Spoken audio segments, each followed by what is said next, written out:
Do you worry about what you put in your mouth? Do you often have produce going bad before you eat it? I am going to show you a quick and simple way how to make a fruit and veggie wash to remove pesticides and prolong your produce's life. It is really simple to make your homemade fruit and veggie wash with 2 simple ingredients. I get out all of my supplies, which is vinegar, a lemon, a large bowl, clean towels for drying, and a strainer. I love these large bowls I got at Walmart for I think $1.50.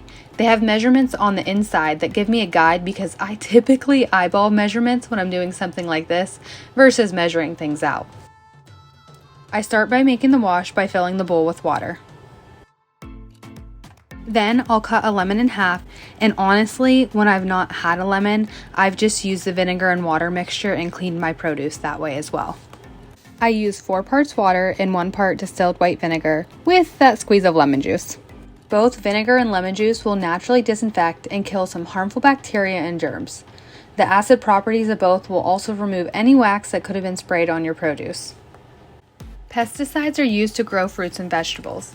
It's obviously helpful so bugs don't eat the food before you get it, but it can be harmful if you eat it.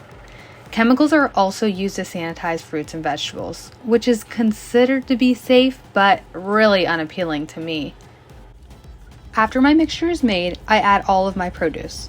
The thing I love most about this mixture is that it's homemade and I know what's in it, so I know it's safe and I'm not putting something questionable into my body.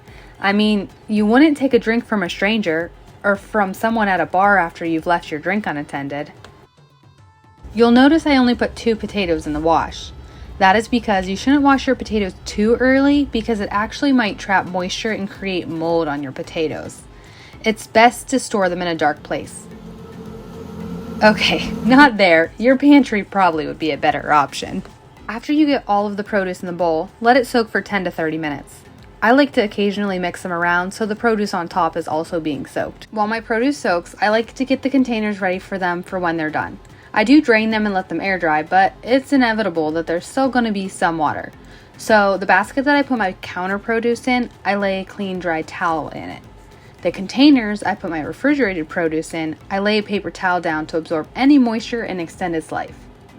Is it just me or embarrassingly enough, the cookies never go bad, but the produce always finds its way. Now that the produce is soaked, it's time to rinse all of those pesticides, germs, or whatever off. In recent years, a lot of outbreaks of foodborne illnesses have came from contaminated food. And typically I wouldn't worry too much about the water the produce soaked in and I would dump it out, but for the sake of this video, I'm going to save it to show to you. For the potatoes, I scrub them just a little bit more because obviously they're grown underground and they have a lot of surface dirt that I was just trying to get off.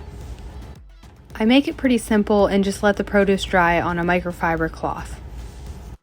I used to wash or rinse things as I ate them, but over time it definitely took much longer. Since I've made this a habit of washing my produce this way right after I get them, my fruit and vegetables have lasted so much longer, and now I'm not worried about what I'm eating or what's sitting in my refrigerator or on the counter. And who doesn't love having their produce last longer? Now to show you the used produce water. My camera didn't pick it up as much as I could see in person, but you may be able to see things floating in the water. Some of it looks slightly transparent like oils or wax, but other particles are dirt. I'd rather not know exactly what's in there and just be thankful it's not going to be on my food. Now that my produce is dry, I can store it. Thank you all for watching the video. Let me know if you have any questions in the comments below and hit that like button for me if you like this video. Thank you all and have a wonderful day.